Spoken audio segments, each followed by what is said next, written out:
People who spend time in a psych ward share the creepiest stories.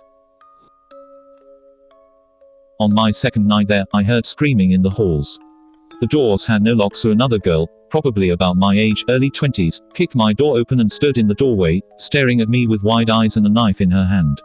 I sat there frozen for a few seconds before she was tackled by 2 security guards. A nurse came in and said to me, all rushed, "Don't worry, we have everything under control, just stay in your room quietly." They then locked her in one of the quiet rooms, a padded cell with a circular window, which was right across the hall from me, where she spent the rest of the night kicking at the door and yelling threats. The second time I was admitted to a psych ward, I had a roommate. She was a lovely woman, kind and smart when she was stable. However, most of the time I knew her, she was not.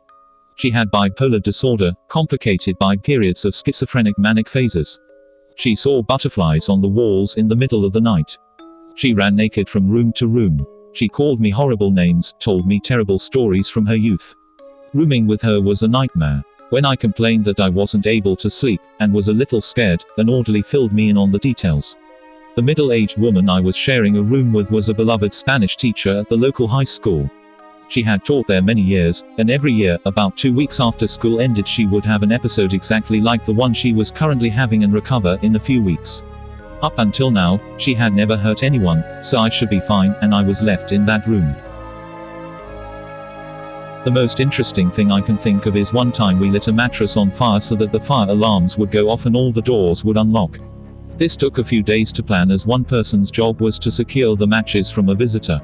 Then someone acted as a distraction. They pulled a mattress into the hallway and shut all the bedroom doors. They didn't shut all the way, though, but we figured if the fire did spread, it would at least help to keep the spread minimal. Then they lit it on fire, doors opened, and we ran. We even had a few kids that stayed back to pull the mattress out the doors when they opened. We had thought of mostly everything. We didn't want to cause any damage, we just wanted out. There was a 10-foot fence that surrounded the courtyard, and that's where I got stuck. Some of the boys made it over the fence, and one made it out for good, but the rest were caught in the woods by staff, who simply opened the gate and chased them. When I was 16, and having attempted suicide, I was handcuffed in the local emergency room and taken to a 72-hour holding psych ward in the neighboring town. I had been there a day when a crazed homeless woman was brought in.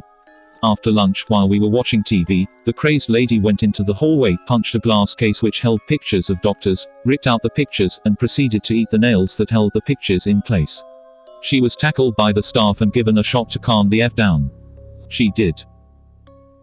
My first night, the guy the first shared a room with introduced himself to me and we made a bit of small talk. Eventually he asked me if I'd like to see something cool. Of course. So he takes a light bulb out of the ceiling, lets it cool for a bit and breaks it on the table. Right now, I'm thinking this is gonna be awesome. He's gonna do some MacGyver shit right here with the wire on the inside of it. Lo and behold, he broke off a rather large shard of the glass instead. He proceeded to stab it into his arm, I couldn't say how deep, and pulled it down, not out, slowly. Bad experience. The creepiest things ever overheard by random people on the internet.